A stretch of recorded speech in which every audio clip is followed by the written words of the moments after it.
వెంకటరెడ్డి గారు గారు నమస్తే. మీకు నమస్తే ప్యానెల్ లో ఉన్న అందరికి అట్లానే ఈహా టీవీ ప్రేక్షకులందరూ నమస్కారాలు. సార్. ఇప్పుడు తెలుగుదేశం జనసేన రెండు మాట్లాడి ఉన్నా వాస్తవంగా అయితే నాకు అనవసరమైన సబ్జెక్ట్ వాళ్ళిద్దరిది. ఎందుకంటే వాళ్ళిద్దరు కొట్టుకోవచ్చు, తిట్టుకోవచ్చు, మళ్ళీ కలిసి ఉండొచ్చు. ఎందుకంటే ఇంకో పార్టీ కూడా ఉంది వీళ్ళకి తోడు, బీజేపీ. బీజేపీతో కూడా తెలుగుదేశం కలిసి ఉంది. మళ్ళీ బండబూతులు తిట్టుకున్నారు, మళ్ళీ కలిసి ఉన్నారు, మళ్ళీ తిట్టుకున్నారు. ఆఖరికి మోడీ గారి భార్యను తిట్టారు, మళ్ళీ ఇప్పుడు కలవటానికి కూడా సిద్ధపడతా ఉన్నారు. సో అది తెలుగుదేశంకి ఉన్నటువంటి నైజం కాబట్టి దాన్ని పెద్దగా నేను మళ్ళీ డిస్కస్ చేసి చెప్పాల్సినటువంటి అవసరం లేదు. రెండు, ఇదే బీజేపీ జనసేన పొత్తులో ఉన్నప్పుడు ఎమ్మెల్సీ ఎన్నికలు జరిగితే 4 ఎమ్మెల్సీ ఎన్నికలు, 3 ఉత్తరాంధ్ర ఎమ్మెల్సీ ఎన్నికలు, గ్రాడ్యుయేట్ ఎమ్మెల్సీ ఎన్నికలప్పుడు సాక్షాత్తు మాధవ్ చెప్పాడు, ఎమ్మెల్సీగా పోటీ చేసిన మాధవ్, తెలుగుదేశంతో జనసేన పనిచేసింది, పొత్తు ధర్మాన్ని కనీసం పాటించలేదు, మేము మాకు సహకరించమని చెప్పాం, సహకరించమంటే సహకరించలేదు, అదేంటి మాతో పొత్తులో ఉండి తెలుగుదేశంతో ఎలా వెళ్తారని చెప్పి సాక్షాత్తు మాధవ్ మాట్లాడాడు. బీజేపీ మాధవ్ పొత్తు ధర్మాన్ని విస్మరించారని. ఏది జనసేన బీజేపీ పొత్తు ధర్మాన్ని జనసేన విస్మరించిందని బీజేపీ చెప్పారు. ఇది ఒక పాయింట్. వీళ్ళిద్దరు మళ్ళీ తెలుగుదేశం జనసేన పొత్తు బంధాన్ని తెలుగుదేశం విస్మరించిందని జనసేన చెప్పింది. ఇలాంటి వెరైటీ అని మన ఆంధ్రప్రదేశ్ లో చూస్తాం. ఎందుకంటే వాళ్ళ ముగ్గురు మాత్రం మళ్ళీ పొత్తులో లేరు, ఇద్దరే ఉంటారు. ఒక ఊర్లోనేమో తెలుగుదేశం జనసేన ఉంటది, ఇంకో ఊర్లోనేమో జనసేన బీజేపీ ఉంటది. మరి రేపు పొద్దున్న జనరల్ ఎలక్షన్ లో కూడా అంతే పోటీ చేస్తారేమో. కొన్ని చోట్ల బీజేపీకి ఏమైనా మద్దతిస్తారేమో, కొన్ని చోట్ల తెలుగుదేశానికి ఏమైనా మద్దతిస్తారేమో, మూడు కలిసి ఇండైరెక్ట్ గా ఏమైనా పోటీ వెళ్తాయేమో. ఎందుకంటే ఇట్లాంటి పొత్తులు నాకు తెలిసి భారతదేశ చరిత్రలో ఎక్కడ జరగవు, ఎక్కడా కూడా కనీవిని ఎరగవు. ఇప్పటికీ ఏమంటారు, తెలుగుదేశం జనసేన మేము ఇద్దరం పొత్తులో ఉన్నామండి అంటారు, మళ్ళీ జనసేన బీజేపీ మేమిద్దరం పొత్తులో ఉన్నాం అంటారు, మళ్ళీ తెలుగుదేశం అంటే అవునండి వాళ్ళిద్దరు ఉన్నారు మేమిద్దరం కూడా ఉన్నాం అంటారు. అదేంటంటే అదే సినిమాలో పెళ్ళాం వెళ్తే సినిమాలో భర్త భార్య వాళ్ళు ఎవడు అవునండి భర్త భార్య మీరు వాళ్ళిద్దరూ విడిపోతే బాగుండని కోరుకుంటున్నట్టున్నారు. మీరేదో అసలు వాళ్ళిద్దరు ఎప్పుడు విడిపోయి ఉన్నారు దానికోసం కాదు సార్. వాళ్ళిద్దరే ఉన్నా ఎప్పుడన్నా విడిపోయి ఉంటే పలానా రోజు విడిపోయి ఉన్నారు, 19 రోజు మళ్ళీ కలిసారనడానికి ఉన్న దాఖలాలు ఉన్నాయి. వాళ్ళు ఎప్పుడు విడిపోయి పోటీ చేశారుగా, అది కూడా ఒక ప్లాన్ డే. ఆ రోజు ప్రతిపక్షంగా ఉన్నటువంటి జగన్మోహన్ రెడ్డి గారి వైపు ఏదైతే చంద్రబాబు నాయుడు గారి ప్రభుత్వంలో చంద్రబాబు నాయుడు గారి మీద ఉన్నటువంటి వ్యతిరేక ఓటు మొత్తం జగన్మోహన్ రెడ్డి గారి వైపు వెళ్లకుండా సిపిఐ, సిపిఎం, బిఎస్పి ఏదైతే జనసేన ఒక కూటమిని క్రియేట్ చేయించిందో చంద్రబాబు నాయుడు గారిని మేము అంటాం. దానికి ప్రూఫ్స్ ఉన్నాయి. ఎందుకంటే జనసేన బీఫామ్లు తెలుగుదేశం ఆఫీస్ నుంచి ఇచ్చారని చెప్పి సాక్షాత్ వల్లభనేని వంశీయ ఉంది, అలానే అనకాపల్లి నుంచి పోటీ చేసినటువంటి జనసేన అభ్యర్థి స్వయంగా ప్రకటించాడు. ఇదే మంగళగిరి అంశం కావచ్చు, పవన్ కళ్యాణ్ ప్రచారానికి కూడా రాలేదు. సో ఇవన్నీ కొన్ని ఎవిడెన్సెస్ ఉన్నాయి కదా. సో ఆ రోజు ఎందుకు విడిపోయినట్టుగా నటించారు అంటే వ్యతిరేక ఓటు మొత్తం జగన్మోహన్ రెడ్డి గారి వైపు వెళ్లకుండా కొంత డైవర్ట్ చేయాలని. తర్వాత ఇమీడియట్ గా బీజేపీతో పొత్తులోకి పంపించిందే చంద్రబాబు నాయుడు గారు అనేది వాస్తవం. పొత్తులోకి అప్పుడు వాళ్ళు స్ట్రాటజిక్ గానే ఉన్నారు, ఇప్పుడు వాళ్ళు స్ట్రాటజిక్ గానే ఉన్నారు. 100% కానీ మరి మీరు ఎందుకు కొద్దాక జనసేన 175 పోటీ చేయండి అని సవాల్ చేయడం? ఎవరు మేము అడుగుతాం, ఇప్పుడు కూడా అడుగుతాం. వైఎన్ఆర్ గారు పార్టీ పెట్టినా మీ దమ్ముంటే మీరు 175 పోటీ చేయండి సార్ సింగిల్ గా. పొత్తు పెట్టుకున్న వాళ్ళని దమ్ము ఉండేది సార్. 2 పార్టీలు పొత్తు పెట్టుకున్నప్పుడు 175 ఎట్ట పోటీ చేస్తారు?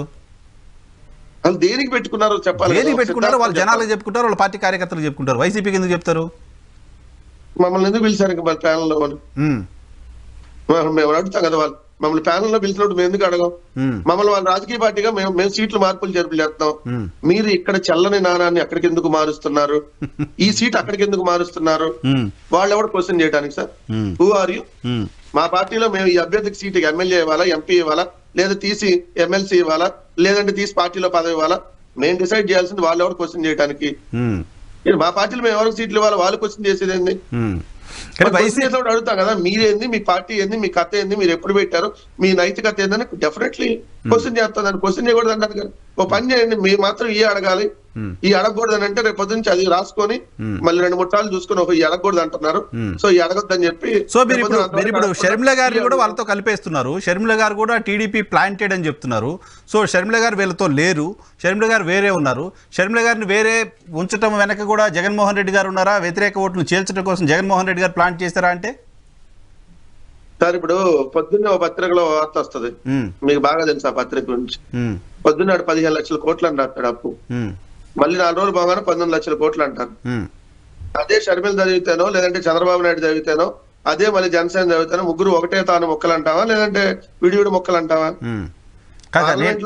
నా పాయింట్ ఏంటంటే 2019లో జనసేనను చంద్రబాబు నాయుడు గారే ప్లాన్ చేశారు వ్యతిరేక ఓటు చేల్చడం కోసం అని మీరు ఒక అలిగేషన్ చేస్తారు. 100%. ఇప్పుడు ఇప్పుడు ఇప్పుడు షర్మిల గారు తెలుగుదేశం జనసేన కూటమిలో లేరు, ఆమె విడిగా ఉన్నారు. ఇంతకుముందు కృష్ణరాజు గారు చెప్తున్నట్టుగా వ్యతిరేక ఓటు చీలుతోంది, బీజేపీ రూపంలో చీలుతోంది, కాంగ్రెస్ రూపంలో చీలుతోంది. సో వ్యతిరేక ఓటు చీలడం అనేది వైసీపీకి అడ్వాంటేజ్ కదా. సో ఇది కూడా వైఎస్ఆర్ కాంగ్రెస్ పార్టీ వేసిన ప్లానా అని అనుకునే వాళ్ళకి ఏం చెప్తారు? అంటే ఆంధ్రప్రదేశ్ రాష్ట్రంలో కాంగ్రెస్ పార్టీ అని ఒకటి ఉంది, మళ్ళీ అది ఒక విడిగా ఉందని చెప్పి మీరు కూడా భావిస్తున్నారు సార్? సీనియర్ ఇప్పుడు దాకా సరే జూనియర్ మీతో మీ జనలేదు అనుభవం కృష్ణరాజు గారి అనుభవంతో పోలితే చాలా చాలా జూనియర్ నేను. సార్ నా వాయిస్ వినపడుతుందా? వినపడుతుంది, చెప్పండి. కాదు సార్, ఆంధ్రప్రదేశ్ లో కాంగ్రెస్ పార్టీ ఒకటి ఉంది, మళ్ళీ అది చంద్రబాబు నాయుడుతో సంబంధం లేకుండా విడిగా ఉంది. అక్కడ కూడా కాంగ్రెస్ పార్టీ ఒకటి ఉంది. ఆ కాంగ్రెస్ పార్టీకి సంబంధించినటువంటి మంత్రులు తెలుగుదేశం ఆఫీసులోకి వెళ్ళి టీలు టిఫిన్లు చేసి వస్తారు. అక్కడ వేరు ఇక్కడ వేరు అని మీరు ఏమైనా భావిస్తున్నారు? మీరు కాంగ్రెస్ పార్టీ ఒకటి ఉందా అని అడుగుతారు. వైఎస్ షర్మిల గారిని కాంగ్రెస్ పార్టీ అధ్యక్షురాలని విమర్శించడానికి 65 మంది మంత్రులు బయటకు వస్తారు. జనసేన పార్టీకి ఏమైనా బలం ఉందా అంటారు. పవన్ కళ్యాణ్ గారి మీటింగ్ అయితే 65 మంది మంత్రులు వచ్చి పవన్ కళ్యాణ్ గారి మీద ప్రెస్ మీట్ పెడతారు. టీవీలో మీరు చూపించడం మానేయండి సార్, మేము అసలు విమర్శలు చేయడం మానేస్తాం. టీవీలో చూపించిన జనాల్లో బలం లేనప్పుడు అవసరం లేదు కదా. కాదు సార్, ఇప్పుడు మీరు అడుగుతారు, డిబేట్ పెట్టారు అడుగుతారు, పవన్ కళ్యాణ్ డిబేట్ మాట్లాడితేనే డిబేట్లు అడుగుతావు, అదర్వైజ్ ఎందుకు? కాదండి, పేకలు బిసి చంపేస్తా అన్నాడు. ఏంటి వైసీపీ రియాక్షన్ అంటే పవన్ కళ్యాణ్ ఆయన అంతకంటే ఏం చేయగలరు అని పేకలు బిసికి ఏదంటే చెప్పులు తీసుకుని తన్నగలరు కదా, అంతకంటే ప్రజలకు ఇంకేం చేయలేడు కదా అతను అంటాం. ఏమండి షర్మిల గారు రాజశేఖర రెడ్డి గారు బిడ్డ అంటుంది, 1కి 10 సార్లు రాజన్న బిడ్డ నేను రాజన్న బిడ్డని అంటుంది. ఏం సార్ మరి రాజన్న బిడ్డ ఎట్ట అంటుందని అన్నారు అనుకోండి. అవునులేదు సార్ రాజన్న బిడ్డావా, కాకపోతే ఏంటంటే మొన్నటిదాకా రాజన్న బిడ్డ, ఇప్పుడు పాపం కాంగ్రెస్ పార్టీ బిడ్డ అయిపోయిందావా. ఎందుకంటే కాంగ్రెస్ పార్టీ మీద తుప్పుకుమని ఉమ్మేయమని ఇప్పుడు మళ్ళీ అదే కాంగ్రెస్ పార్టీలో జాయిన్ అయినాక రాజన్న బిడ్డ అయితే ఏదో ఒక రిప్లై ఇవ్వాలి కదా. ఇవ్వకుండా ఉంటే ఎట్లా?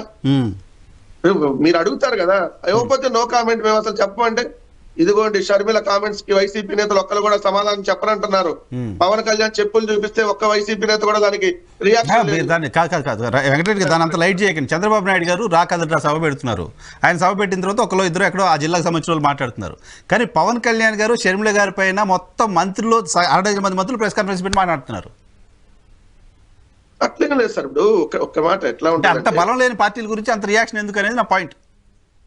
ఇప్పుడు ఒకటి ఎట్లా ఉంటదంటే, ఒక సందర్భంలో కేఏ పాల్ మాట్లాడినా కూడా అడుగుతారు మీడియా వాళ్ళు, ఏం సార్ కేఏ పాల్ వచ్చి ఆడ తాడేపల్లిలో బయట నిలబడ్డాడంట, మీరు అపాయింట్మెంట్ ఇవ్వలేదంటారు. అడిగినప్పుడు సమాధానం చెప్పాలి కదా, చెప్పకుండా ఎట్లుంటాం. సో అంత తప్ప వాళ్ళు ఏముంది. ఇప్పుడు ఆంధ్రప్రదేశ్ రాష్ట్రంలో ప్రతిపక్షాలకు సంబంధించినటువంటి మీడియా ఇవన్నీ ఒక గుంపు, ఇది క్లారిటీ ఉంది.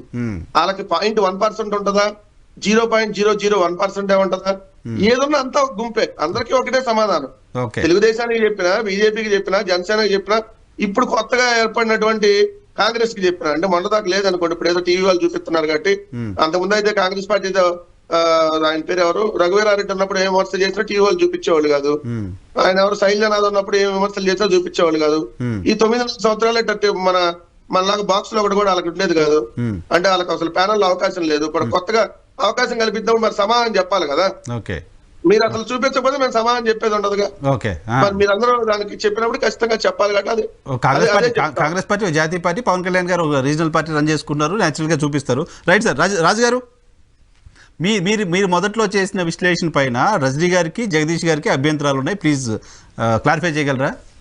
వైఎన్ఆర్ గారు, అంటే నాకు తెలిసినంత వరకు నా వివరణ ఏంటంటే, విశ్లేషకుడు అంటే గోడ మీద పిల్లిలాగా వినిపించినట్టుగా అంటున్నట్టుగా ఏవీ తేల్చకుండా అందరి మనల్ని పొందేయాలా? అది కాదు కదా. ఈ విశ్లేషణ అనేది ఈ సభ్యులు అంటే ప్యానెల్లో ఎవరున్నారో వాళ్ళందరూ మాట్లాడిన దాని మీద నా కామెంట్ చెప్పాలా? అదే నాకెందుకంటే మీరు చెప్తారు, అది యాంకర్ గా మీరు చెప్పుకోవాలి. అది విశ్లేషణ అంటే ఆ చర్చకు సంబంధించి ఇంతకు ముందు ఏం జరిగింది, వార్తల్లో ఏమొచ్చింది, ఎవరేమంటున్నారు, గత చరిత్ర ఏమిటి, దాన్ని బేస్ చేసుకుని ఆ చర్చనీయాంశం ఏదో దాని మీద చేసేదే నా విశ్లేషణ. అంతే తప్ప ఈ ప్యానలిస్టులు సంతృప్తి కోసమో లేకపోతే ఇంకోళ్ళ మెప్పు కోసమో చేసేది కాదండి. సరే, మీరు మాట అంటారు, మీ ప్రాతిపదిక ఏమిటంటే నేను చెప్పిన విషయాలకి అన్నిటికీ కూడా బ్యాక్గ్రౌండ్ ఉందండి. చంద్రబాబు నాయుడు గారి పొలిటికల్ హిస్టరీ అందరికీ తెలిసిందే. బ్యాక్ స్టాబింగ్ అనేది గతంలో అనేక వార్తలు పుంకానుగా వచ్చాయి. మీకు కింద చెప్పి ఎన్టీ రామారావు గారు ఆయన మిత్రధర్మం పాటించేవారు, 80 మంది గెలిచారు. చంద్రబాబు నాయుడు గారు ఆయన మిత్రధర్మం పాటించలేదని చెప్పి ఆ స్నేహితులే చెప్పారు, 36 మంది గెలిచారు. తర్వాత ఈ రెండు పార్టీ టిట్ ఫర్ టాట్, ఈ రెండు పార్టీలు కూడా వారు రెండు ప్రకటిస్తే వీరు ప్రకటించారు.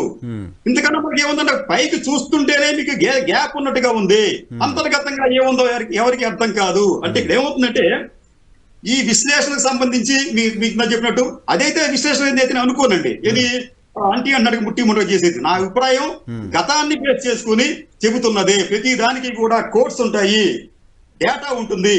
దాన్ని బేస్ చేసుకుని మాత్రమే నేనైతే మాట్లాడుతానో ఎవరెట్లా మాట్లాడారో నాకు తెలియదు. సరే, ఇంకో చిన్న విషయం ఏంటంటే ఇప్పుడు పవన్ కళ్యాణ్ గారు చాలా సీరియస్ పొలిటీషియన్, మనం కాదనట్లేదు. అయితే ఆయన నాకు తెలిసిన వరకు ఎప్పుడు వారాహి యాత్ర చేసింది, ఎప్పుడు లాస్ట్ టైం చేసింది ఆయన అక్టోబర్ 1వ తేదీ, నాకు తెలిసిన వరకు అక్టోబర్ 1 జనవరి 2023 చేశారండి. అప్పటి నుంచి ఇప్పటిదాకా వారాహి యాత్రతో ఆయన జనంలోకి వెళ్ళలేదు. మధ్యలో తెలంగాణ ఎన్నికలు వచ్చినాయి, అయిపోయింది. ఆ తర్వాత ఆయన నాకు తెలిసిన వరకు 2 సార్లు మాత్రమే, అది ఎప్పుడంటే మీకు సంక్రాంతి రోజున ఒకటి, యువగళం పాదయాత్ర ముగింపు రోజున, ఈ 2 సార్లు మాత్రమే పవన్ కళ్యాణ్ గారు బహిరంగ సభల్లో పాల్గొన్నారు. అంటే ఇంత గ్యాప్ వచ్చి ఇంత గ్యాప్ ఇచ్చుకుంటూ ఆయన రాజకీయాలు చేస్తే ప్రజల మధ్యకి వెళ్లకుండా ఉంటే ఆయన ప్రజల దగ్గర నుంచి ఎటువంటి స్పందన లేదా ఎటువంటి ఫలితాలను పొందగలుగుతారు. కాబట్టి ఈ విషయంలో ఏంటంటే ఆయన మరింత ముమ్మరంగా ప్రజల్లోకి వెళ్ళి ఆ బహిరంగ సభలో లేకపోతే ఇంకోటి చేయకపోతే ఆ పార్టీకి ఇబ్బందికరంగా, అంటే వచ్చే ఓట్ల శాతం ఆశించినంతగా ఉండకపోవచ్చు. ఎందుకంటే మీకు గత ఎన్నికల్లో అక్కడ అభ్యర్థుల ప్రకటన తర్వాత వెళ్ళాలి. ఇప్పుడు పొత్తులో ఉన్నాం కదా, అభ్యర్థుల ప్రకటన చేయకుండా ప్రజల దగ్గరికి వెళ్ళడం. మరి చంద్రబాబు నాయుడు ఎందుకు వెళ్తున్నారు, జగన్ ఎందుకు వెళ్తున్నారు? అది కరెక్టే అనుకుంటే వాళ్ళిద్దరికి పని పాటు లేదు. వాళ్ళిద్దరు రాజకీయ నాయకులు కాదు, వాళ్ళ విజ్ఞులు కాదు వాళ్ళు. పాయింటే కదా రజనీ గారు. ఓకే సార్, ఆన్సర్ తీసుకుంటా. ఇది ఎందుకంటే ఇక్కడ మీకు 2014 ఎన్నికల్లో ఆనాడు అధికార పార్టీకి ప్రతిపక్ష పార్టీకి ఉన్న ఓట్ల తేడా కేవలం 6,15,039 మాత్రమేనండి. అంటే ఇక్కడ ఏమవుతుంది, ఈ రోజున ఇంకా పరిస్థితి క్లిష్టంగా మారింది. ప్రతిపక్ష ఓట్లు మరింతగా చీలే అవకాశం కనిపిస్తోంది. పవన్ కళ్యాణ్ ఏం ఆశించారో ప్రతిపక్ష ఓట్లు చీలకూడదని చెప్పి అనుకుంటున్నారో, ఆయన ఆశయానికి భిన్నంగా ఈనాటి రాజకీయ పరిణామాలు కనిపిస్తున్నాయి. బీజేపీ మాత్రం ఇక్కడ ఈ వీళ్ళతో కలిసే అవకాశం లేదు. సిపిఐ పొరపాటున వాళ్ళతో కలుస్తామని చెప్పినప్పటికీ కూడా బీజేపీ, సిపిఐ సిపిఎం ఒకే వరలో ఉండలేరు. కాబట్టి ఏంటంటే పవన్ కళ్యాణ్ ఏం ఆశిస్తున్నారో అది ఇక్కడ ఆ లక్ష్యం నెరవేరేందుకు ఆస్కారం కనిపించలేదు. ఇప్పుడున్న పరిస్థితి చూస్తూ ఉంటే